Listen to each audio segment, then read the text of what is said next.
салом мегӯям ба ҳамаи онҳое ки ин лаҳза моро тамошо доранд. Шалои Гулхоҷа ҳастам дар оғози боз як рӯзи нав дар рӯбарӯи шумо азизон. имрӯз шанбе аст 15 декабр ва бо сипоси ба якояки шумо ки чун ҳамеша чанд дақиқаатонро ба мо барои шунидани хабарҳои тозаи Тоҷикистону ҷаҳон мебахшед ва умедворам ки рӯзи истироҳатиро хуб оғоз карда бошед ва ҳамин гуна рӯзатон ба хубӣ поён биёяд. Ва акнун мутаваҷҷеҳ бошед ба чанд хабаре ки ман дар даст дорам ва мехоҳам ба саҳми шумо бирасонам.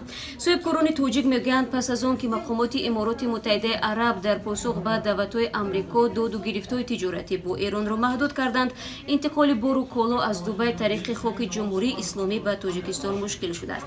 Дар марз бо Туркманистон ҳам ба гуфтаи соҳибкорони тоҷик мақомоти эронӣ интиқоли контейнерҳои ҳомили мошину баллонҳои мошинҳо, яхдон ва дигар маҳсулоти сангин ва техникаи маиширо аз тариқи гузаргоҳи Сарахс иҷозат намедиҳад ва бору колои соҳибкорон рӯзҳои дароз мунтазири убур менишинанд. вазорати нақлиёти Тоҷикистон дар душанбе ва сафоратхонаи Тоҷикистон дар Теҳрон мегӯянд ки дар заминаи маҳдуд ва ё манъ шудани интиқоли бор тавассути марзи Эрон ба кишварҳои дигар аз ҷумла ба Тоҷикистон ҳеҷ иттилоъе дарёфт накарданд. Мақомоти тоҷик дар ин ду сохтори давлатӣ гуфтанд ки охирин шикояти соҳибкорони тоҷик ба дасти онҳо тобистони имсол дар робита бо манъ шудани ҳаракати мошинҳои борбар ба самти Тоҷикистон дар марзи Туркманистон расидааст.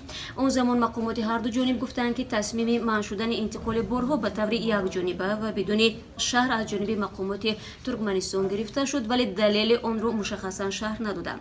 Ронандаҳои тоҷике ки ба радиозодӣ дар бораи ин мушкил хабар доданд гуфтанд ки ҳоло интиқоли бори онҳо тавассути нуқтаи марзиву баҳрии ҷазира Алҳамра ба самти Бандар Аббос мушкил шудааст. тӯли кӯтоҳтарини масофаи ҷазира Алҳамра то Душанбе 4600 километр роҳро ташкил мекунад.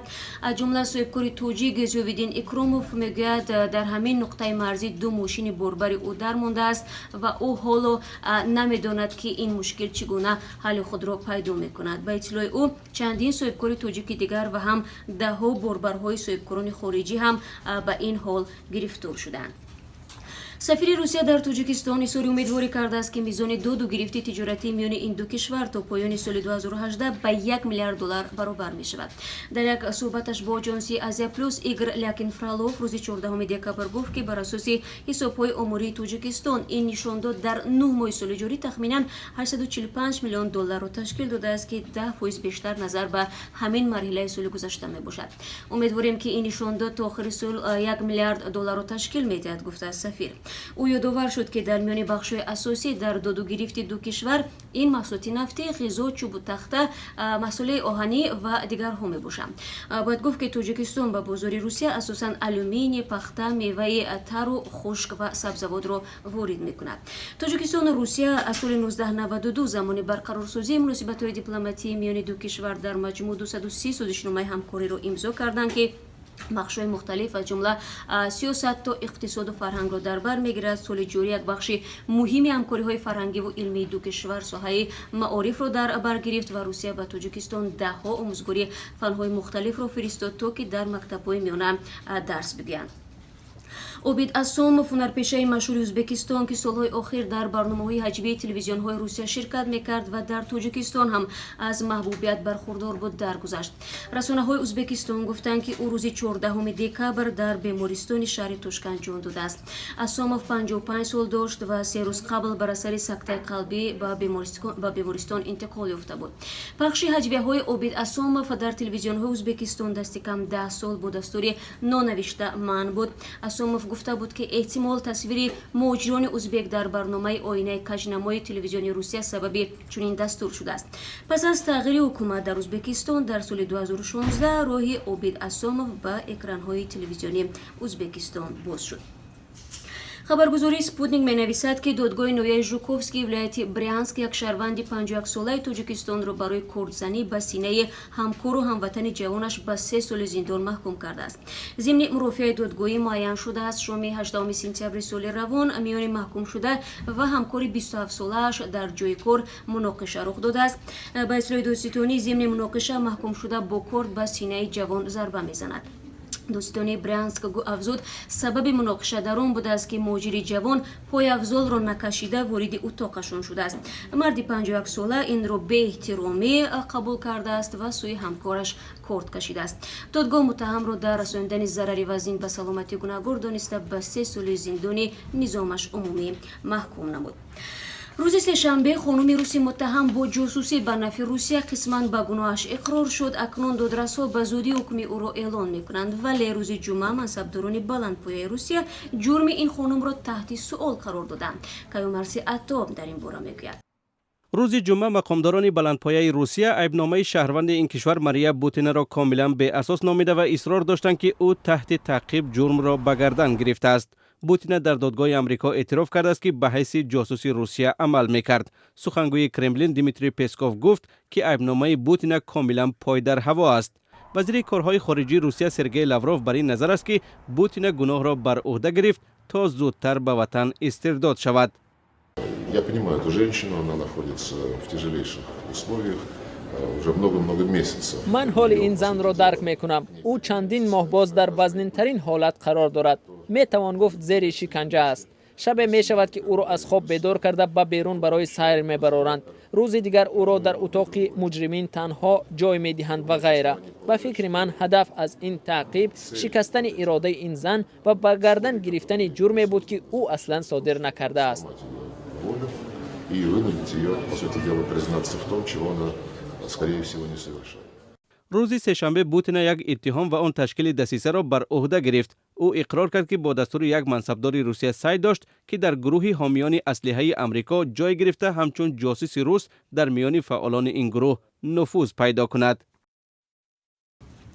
سینات آمریکا با تصویب یک قطعنامه مسئولیت کشتار ژورنالیست جمال خاشقجی را بر دوش ولیعهد سعودی محمد بن سلمان گذاشت.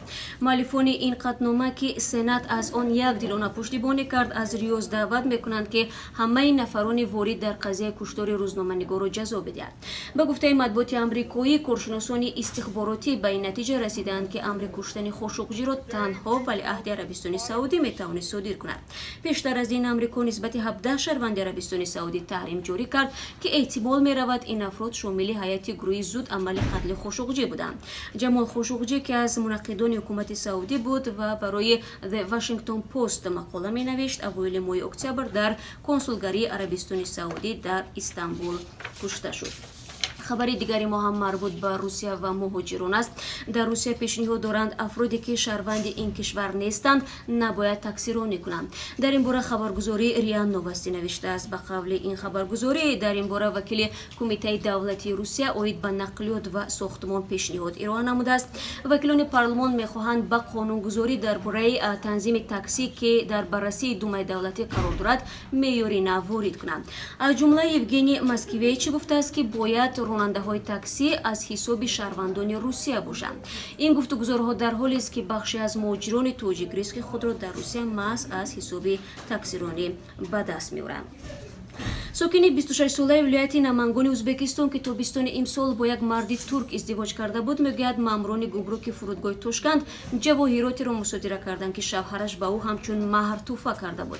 به گفته این زن، کارمندان گمرک برای عوض برگرداندن جواهرات مصادره شده $400 پاره طلب کردند. همصحبت ما میگوید اخیراً دادگاه شهر توشکند نیز مصادره جواهرات را قانونی نامید و این زن را به پرداخت 368,000 سوم حدود $45 جریمه وظیفه دار کرد. ماموران گمرک فرودگاه توشکند جواهرات زن را صبح 8 سپتامبر سال روان هنگام بازگشت از استانبول مصادره کردند.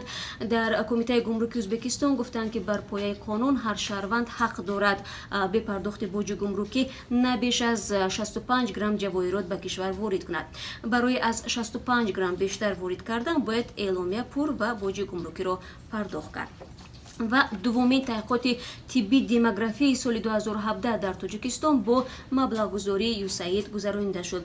به این مناسبت روز 14 دکبر در دوشنبه طی مراسم از این طرح نتیجه گیری صورت گرفت. تحقیقات طبی دموگرافی پرسش ملی درباره سلامتی زن و کودک زورآوری خانگی میباشد که از جانب آژانسی آمریکا اوید به رشد بین المللی مبلغ‌گذاری می شود و آن را آژانسی امور تاجیکستان در همکاری با وزارت تندرستی و حفظ اجتماعی اهالی عملی میگرداند. طبق اطلاع دفتر مطبوعات سفارت آمریکا در دوشنبه در دایره این پرسش تقریبا با 11000 زن سن و سالشان از 15 تا 49 از قریب 8000 خانواده سراسر کشور مصاحبه گذرانده شد. نتیجه های این تحقیقات تصمیم گیرنده ها را با تحلیل های مفید برای تهیه سیاست نو به نقشه‌گیری برنامه های مناسب و نظارت بررسی برنامه های موجود تامین میکنه. خب بینندگان عزیز، این چند خبری بود که من خواستم در این صبح بر وقت با شما در میان بگذارم و باوری دارم که شما در جریان روز هم از وبسایت ما www.azadi.org دیدن میکنید و همچنین سر میزنید به آزادی ویدیو که کانال ما در یوتیوب است و اونجا نوارهای دیدنی شما رو انتظارند. برای شما روزی خوب میخوام و تا صحبت بعدی خدا نگهدار.